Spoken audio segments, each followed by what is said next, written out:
Ayodhya airport पहुंचे आजमगढ़ से सपा सांसद धर्मेंद्र यादव ने मीडिया से बात करते हुए पहलगाम आतंकी हमले की निंदा की और कहा कि सरकार को पाकिस्तान पर सख्त कार्यवाही करनी चाहिए। वहीं जातीय जनगणना पर उन्होंने कहा कि यह सपा और अखिलेश यादव के दबाव का नतीजा है और उम्मीद जताई कि इसमें कोई भी गड़बड़ी नहीं होगी। किसान नेता राकेश टिकैत की पगड़ी उछालने को भी अपमान बताते हुए कहा कि बीजेपी उनकी पगड़ी उछाल रही है और सपा उनका सम्मान कर रही है। और क्या कुछ कहा उन्होंने, देखिए ये खास रिपोर्ट।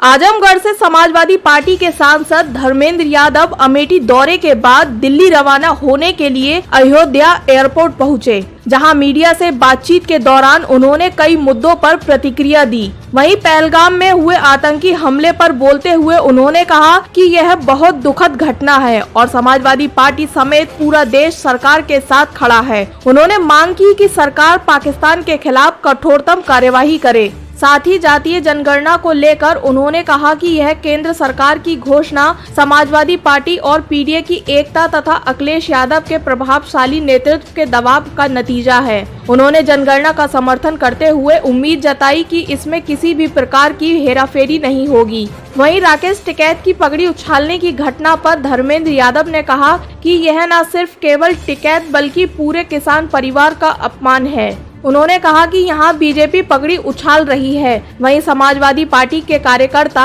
उन्हें पगड़ी पहनाकर सम्मान दे रहे हैं। वन नेशन वन इलेक्शन के मुद्दे पर उन्होंने इसे केंद्र सरकार की तानाशाही सोच और संविधान विरोधी साजिश बताया है। अयोध्या एयरपोर्ट पर पूर्व राज्य मंत्री पवन पांडे और जिला अध्यक्ष पारसनाथ यादव के नेतृत्व में समाजवादी कार्यकर्ताओं ने उनका गर्मजोशी से स्वागत भी किया।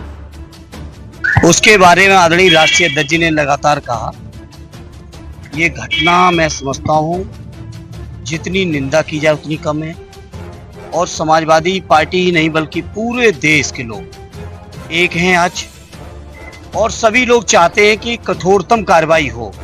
अब ये सरकार की जिम्मेदारी बनती है वो कार्रवाई करे और आदरणीय राष्ट्रीय अध्यक्ष जी ने कई मौके पे इस बात को कहा है, सर्वदलीय मीटिंग में भी कहा है, प्रेस के माध्यम से भी कहा है। हम समाजवादी लोग देश के साथ है, सरकार के साथ है, सरकार फैसला ले और कठोरतम कार्रवाई करे। ये जो दुर्भाग्यपूर्ण घटना हुई है इस घटना का मुंह तोड़ जवाब होना चाहिए। अब उनके बारे में क्या कहें और आप लोग भी पता नहीं क्यों इतना मऊ के रिजल्ट को देख लिया करिए।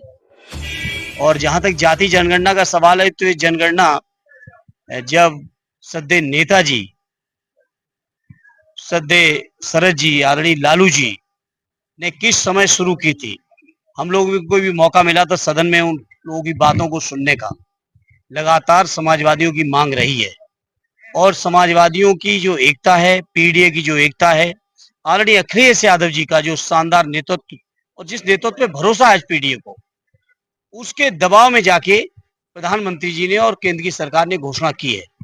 और हम लोग चूंकि लगातार इस बात की मांग करते रहे तो हम इस घोषणा का समर्थन भी करते हैं। साथ ही ये उम्मीद करते हैं कि हेरा फेरी नहीं होगी। जैसी वोटर लिस्टों में सुनने को मिलती है वैसी हेराफेरी जाति जनगणना में नहीं होगी। निष्पक्षता के साथ, सच्चाई के साथ ये जनगणना हो, ये पूरा पीडीए परिवार चाहता है, पूरा देश चाहता है। ये भारतीय जनता पार्टी के लोगों की हमेशा यही नियत रही है। आप सोचिए, ये केवल व्यक्तिगत तौर पर राकेश टिकैत साहब की ही नहीं बल्कि पूरे किसान परिवार की, किसान समुदाय का अपमान हुआ है। और मैं समझता हूँ किसान समुदाय के लोग, किसान परिवारों के लोग कभी अपनी पगड़ी का अपमान बर्दाश्त नहीं करेंगे और जवाब देंगे।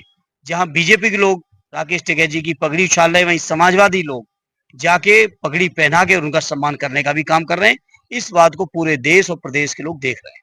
ये पूरी तरह से भारतीय जनता पार्टी की तानाशाही फैलाने का एक षड्यंत्र का एक और हिस्सा है। और चूंकि मैं स्वयं उस समिति में हूं जो जेपीसी का गठन है, ये पूरी तरह से गैर संवैधानिक है। संवैधानिक तौर पर ये संभव ही नहीं। बाबा साहब ने जो संविधान बनाया, उस संविधान जो प्रावधान है, उन प्रावधानों का ये खुला उल्लंघन है।